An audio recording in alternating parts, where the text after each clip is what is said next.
नमस्कार, आप देख रहे हैं विस्टा न्यूज। मैं हूं दिवाकर विक्रम सिंह। भारत के पड़ोसी देश पाकिस्तान की राजधानी इस्लामाबाद में फिलहाल जो कुछ घटना रविवार दिन अल सुबह से शुरू हुई और देर शाम या यूं कहें रात तक चली, उससे ये साफ हो गया कि इमरान खान बस अब गद्दी से हट ही जाएंगे। क्योंकि इमरान खान ने जिस जलसे का ऐलान अविश्वास प्रस्ताव के पहले किया था, उस जलसे में उन्होंने और उनके पार्टी के सदस्यों ने तथा कैबिनेट मंत्रियों ने जो इमरान का अंत तक साथ देते रहे, उन्होंने दिखाने या बताने की कोशिश की कि इमरान खान अपने वसूलों से समझौता नहीं कर सकते और वो पाकिस्तान के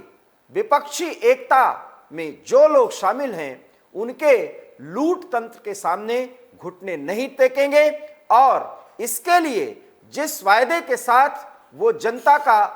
वोट हासिल कर प्रधानमंत्री बने थे, उसी जनता से कुछ बातें कह के वो सत्ता से दूर होना चाहते हैं, जुदा होना चाहते हैं। मतलब साफ है, इमरान खान अब अविश्वास प्रस्ताव के पहले ही ये घोषणा करने जा रहे हैं और लगभग वो कर चुके हैं कि वो इस्तीफा देने जा रहे हैं। और इमरान के इस्तीफे के बाद स्पष्ट हो जाएगा कि अब पाकिस्तान की राजनीतिक स्थिरता को सिर्फ आर्मी अर्थात आर्मी जनरल बाजवा और पाकिस्तान के विपक्ष के सभी नेता मिलकर ये तय करेंगे कि 2023 में जब आम चुनाव होना था, उसके पहले वस्तु स्थिति क्या होगी और पाकिस्तान में जमहूरियत किस कदर आगे बढ़ पाएगी और उसका स्वरूप क्या होगा। बहरहाल, अगर हम बात करें रविवार के जलसे की, तो इमरान ने पूरे देश से तहरीक पार्टी के सदस्यों को आमंत्रित किया था, पाकिस्तान के लोगों को आमंत्रित किया था उस जलसे में भाग लेने के लिए, जिसमें वो अपने दिल की बात अल्लाह के नाम पर पाकिस्तान के लोगों के सामने करना चाहते थे। इन तस्वीरों में आप साफ देख सकते हैं कि पाकिस्तान के विभिन्न शहरों से, राज्यों से आए लोग जो तहरीक और इमरान खान के समर्थक थे, उन्होंने इमरान के सभी समर्थक नेताओं और इमरान के पार्टी के लोगों और कैबिनेट मंत्रियों शेख रशीद और विदेश मंत्री को बहुत अच्छी तरीके से सुना। इन पूरी बातों में आप साफ देखेंगे कि इमरान खान को उम्मा का सरदार बताया गया और यही नहीं, इस्लामोफोबिया को आगे करके ओआईसी के सदस्यों को एक होने का आह्वान करने वाले इमरान को मुसलमान का हीरो बताया गया। मुसलमानों के हीरो बताने के साथ पाकिस्तान को यह दर्शाने की कोशिश की गई कि इमरान खान के नेतृत्व में पाकिस्तान इस्लाम के नाम को और ज्यादा ऊंचा करके पूरे विश्व में इस्लामिक देशों का पुरोधा बनने की भी कवायद करने की ओर आगे बढ़ा और उसमें सफलता मिली। साथ ही साथ भारत के कश्मीर पर भी बहुत से ऐसी बातें कही गई जो भारत के दृष्टिकोण से तो कतई उचित नहीं है और भारत पाकिस्तान को जवाब देने में पूरी तरह से सक्षम है। और इमरान के बेसुरे कश्मीर राग पर भी भारत ने उसको बहुत अच्छी तरह से जवाब दिया। लेकिन जहां तक पाकिस्तान के अंदरूनी हालात और इमरान के बेबसी का सवाल है, इससे साफ जाहिर होता है कि इस्लामाबाद की सड़कों पर उतरे इमरान समर्थकों के जरिए इमरान खान और उनके सभी संयोजकों ने यह दिखाने और बताने की कोशिश की कि जिस विपक्षी एकता की ताकत के बल पे उनकी सरकार को गिराया जा रहा है, वो उसके आगे झुकने वाले नहीं हैं। और इमरान ने जमहूरियत के लिए ये दिखाने की कोशिश की कि वो जनता के बीच जाएंगे और जनता की ताकत को दिखा करके वो एक बार फिर अगर इलेक्शन होगा तो उसमें जनता से वोट मांगेंगे, क्योंकि अपने कार्यकाल के दौरान उन्होंने पाकिस्तान को आगे बढ़ाने के लिए कड़े फैसले लिए और इस्लाम और इस्लामिक देशों को एक करने के लिए, इस्लाम को जिस तरीके से पूरी दुनिया में बदनाम किया जा रहा है उसको रोकने के लिए अपने हदों में रहते हुए, अपनी सीमाओं में रहते हुए भी पाकिस्तान ने इमरान खान के नेतृत्व में एक बेहतर प्रयास किया। ये सब कुछ बताने की कोशिश की रविवार के दिन आयोजित जलसे में, जिसमें लाखों लोगों ने भाग लिया। दूसरी तरफ मरियम नवाज ने भी बाकायदा प्रेस कॉन्फ्रेंस करके ये बता दिया कि अब इमरान खान को अविश्वास प्रस्ताव के पहले ही अपनी हार स्वीकार कर लेनी चाहिए और उन्हें यह स्पष्ट रूप से मान लेना चाहिए कि वो देश के प्रधानमंत्री नहीं रहेंगे। इसलिए 28 तारीख के अविश्वास प्रस्ताव को सामने आने से देखने के पहले और उसके पेश किए जाने के पहले इमरान खान ने एक बड़े जलसे का और मार्च का आयोजन कर अब पूरे पाकिस्तान को यह संदेश दे दिया है कि वो प्रधानमंत्री पद से इस्तीफा देने जा रहे हैं। प्रधानमंत्री कितने समय तक वो कार्यवाहक के रूप में काम करते हैं और क्या आगे की व्यवस्था की जाती है, ये देखने वाली बात होगी। लेकिन रविवार से लेकर के सोमवार तक का दिन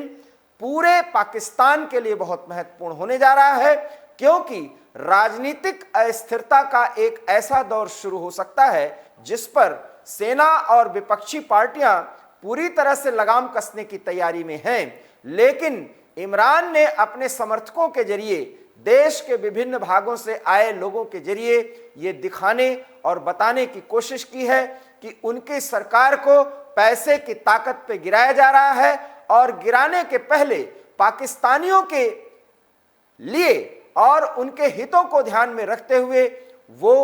इस्तीफे का ऐलान करने जा रहे हैं और इस्तीफा दे रहे हैं। वो इस्तीफा देने के बाद किस कदर जनता के बीच में जाएंगे और जनता से पाकिस्तान के हित के लिए बहुत कुछ बातें करेंगे। शायद इमरान खान के समर्थक मंत्रियों ने भी यही बताने और जताने की कोशिश की है। जो भी इमरान के सहयोगी और सांसद, साथ ही साथ कई बड़े नेता पार्टी छोड़े हैं, उनके प्रति भी इमरान के समर्थक नेताओं ने ढेर सारी बातें इस्लामाबाद के भारी जलसे में कही है और साथ ही साथ ये ऐलान किया है कि वो जनता के साथ, जनता की ताकत पर किसी भी स्थिति का मुकाबला करते रहेंगे, क्योंकि यही जमहूरियत का तकाजा है। बहरहाल कश्मीर सहित इस्लामोफोबिया का जिक्र करते हुए इमरान खान को उम्मा का सरदार बताने की कोशिश की गई। इस्लामिक राष्ट्रों की पंक्ति में एक प्रमुख राष्ट्र के रूप में सामने लाने की कोशिश की गई है। पाकिस्तान को महत्वपूर्ण देश बताने की कोशिश की गई है और इसका श्रेय इमरान को दिया गया। जनता ने, जो इमरान के समर्थक थी, जो इस्लामाबाद के सड़कों पर उतरी, उसने भीड़ में यह आवाज तो जरूर दी कि वो इमरान के साथ है, लेकिन विपक्ष की एकता के आगे इमरान की क्यों एक भी नहीं चली, ये देखने वाली बात होगी। क्योंकि विपक्ष का भी आरोप है कि इमरान और इमरान के लोगों ने भी कहीं ना कहीं भ्रष्टाचार को बढ़ावा देकर के पाकिस्तान को मजबूरी में डाला और एक मजबूत स्थिति से पाकिस्तान के लोग आज महंगाई और भ्रष्टाचार से जूझ रहे हैं। महंगाई और भ्रष्टाचार के मुद्दे को उठाकर विपक्ष ने इसी इस्लामाबाद की सड़कों पर जिन तस्वीरों के जरिए आप देख रहे हैं कि इमरान के समर्थकों ने अपनी ताकत दिखाई है, उन्हीं सड़कों पर कई बार जाम लगाकर इमरान सरकार को मुश्किलों में डाल दिया और इमरान खान इतना अकेले पड़ गए कि उन्होंने अविश्वास प्रस्ताव से पहले ही अपने आप को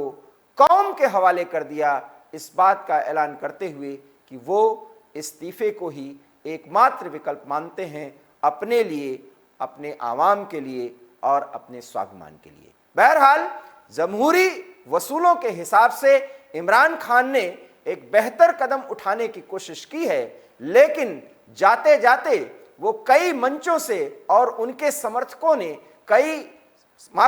समर्थक मंत्रियों ने हर एक पल और हर एक उस क्षण जब जनता के भावनाओं को कुरेदा जा सकता था, कश्मीर का जिक्र किया, तो यह साफ जाहिर होता है कि पाकिस्तान में चाहे सरकार जिसकी बने, लेकिन अगर वो जमहूरियत में भी एक मजबूत नेता के रूप में मान्यता प्राप्त करना चाहेगा तो उसको कश्मीर का बेसुरार राग अलापना पड़ेगा, और उस राग को अलापने में भी पाकिस्तान की आवाम के सामने इमरान और उनके समर्थक मंत्री पीछे नहीं रहे। ये और बात है कि इमरान अब इतने अकेले पड़ चुके हैं कि उनको सत्ता से दूर होने के अलावा अब कोई दूसरे रास्ते पर जाना ही नहीं होगा, क्योंकि एक के बाद एक मंत्रियों का इस्तीफा, समर्थकों का इस्तीफा, सांसदों का उनसे किनारा कर लेना, और जाते जाते हम आपको ये बताते चलें कि इमरान खान अब पूर्व प्रधानमंत्री की श्रेणी में लगभग आ चुके हैं, क्योंकि 50 मंत्री उनके लापता बताए जा रहे हैं जो उनके संपर्क में हैं ही नहीं। तो कुल मिलाकर के इमरान खान अब अपना अंतिम पारी खेल रहे हैं, और ये बात उन्होंने कहा भी इस्लामाबाद की सड़कों पर शक्ति प्रदर्शन करके उन्होंने जनता का सहयोग मांगा है, और आगे भी वो लड़ाई लड़ते रहेंगे। इस बात का ऐलान कर उन्होंने ये दिखाने और बताने की कोशिश की कि आने वाले समय में विपक्षी एकता के सामने उन्हें सत्ता से दूर जरूर होना पड़ा है, लेकिन इतना तय है कि वो पाकिस्तान के आवाम के जरिए आगे की भी लड़ाई लड़ेंगे, और जमहूरियत की ताकत के साथ एक बार फिर वो प्रधानमंत्री बनेंगे। एवी स्टार न्यूज में फिलहाल इतना ही। देश और दुनिया की तमाम बड़ी खबरों के लिए आप देखते रहिए एवी स्टार न्यूज, क्योंकि यहां खबरों का सिलसिला कभी नहीं थमता। फिलहाल मुझे दीजिए इजाजत। नमस्कार।